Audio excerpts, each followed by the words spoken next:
Hello, everybody. My name is Mr. Shivers, and I'm really excited to be able to read to you from a book called The Mouse and the Motorcycle. I remember reading this book when I was in elementary school, and it was one of my favorites. I get to start with Chapter 3 Trapped.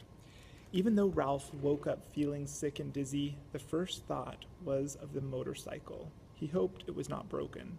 He sat there at the bottom of the wastebasket until the whirly feeling in his head stopped and he was able, slowly and carefully, to stand up. He stretched each aching muscle and felt each of his 4 legs to make certain it was not broken. When Ralph was sure that he was battered but intact, he examined the motorcycle.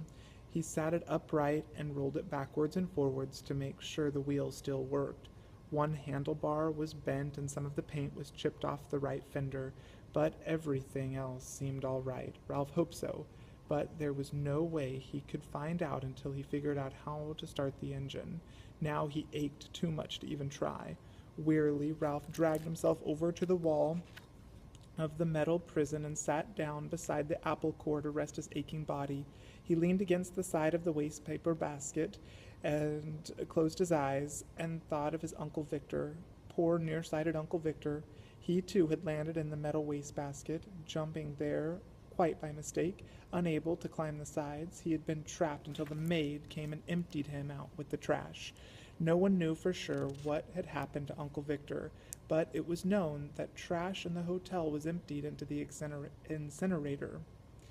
Ralph felt sad and remorseful thinking about his Uncle Victor getting dumped out with the trash. His mother had been right after all. His poor mother gathering crumbs for his little brothers and sisters while he, selfish mouse that he was, sat trapped in the metal prison from which the only escape was to be thrown away like an old gum wrapper.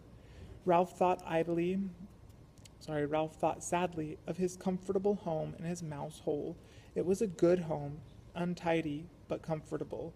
The children who stayed in room 210 usually left a good supply of crumbs behind, and there was always water from the shirts hung to drip dry beside the wash basin. It should have been enough.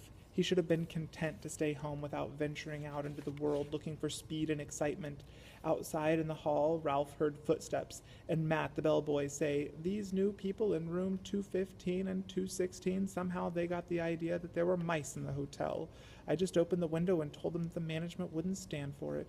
Ralph heard a delighted laugh from the second floor maid, a college girl who was working for the summer season.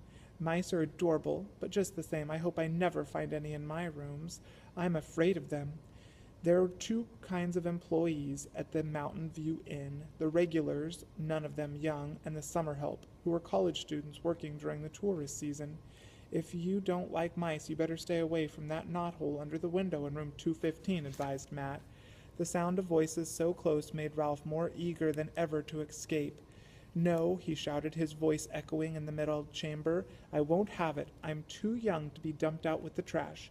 In spite of his aches, he jumped on his feet and ran across the wastebasket floor and leaned against the wall, only to fall back in a sorry heap. He rose, back off, and tried again. There were there There he was on the floor of the wastebasket a second time. It was useless, utterly useless. He could not have the strength to tip over the wastebasket. Ralph was not a mouse to give up easily. He considered his problem a moment before he rolled the motorcycle over to the wall of the wastebasket.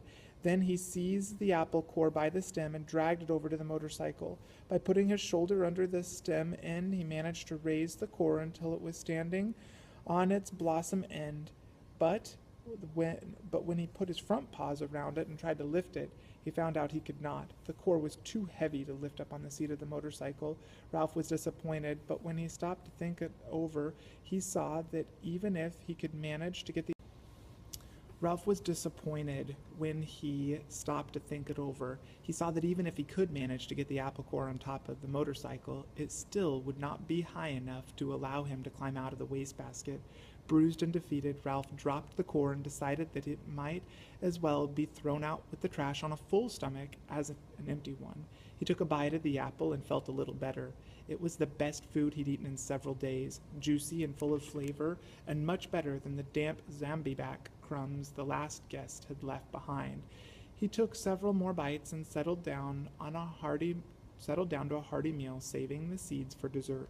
2 ant scouts appeared on the rim of the wastebasket. "Go away," said Ralph crossly, because he did not like to eat food crawling with ants, and because it embarrassed him to be seen in such a predicament. The ants left as silently as they'd came. When Ralph had eaten his fill of the apple, he curled up beside the core. He only hoped that someone might happen to drop a Kleenex over him. It was bad enough to be carried to one's doom in a wastebasket, but to be carried to one's doom by a shrieking maid was unthinkable. There was one tiny ray of hope. If someone did happen to drop a Kleenex over him, he might be able to have a chance to jump and run when the maid tipped the basket up to empty it onto the incinerator. The thought that the boy was sure to miss the motorcycle and start looking for it kept Ralph tossing and turning behind the apple core until, stuffed and exhausted, he finally fell asleep. There's a picture of Ralph and his apple core. Hope you enjoy the rest of the book.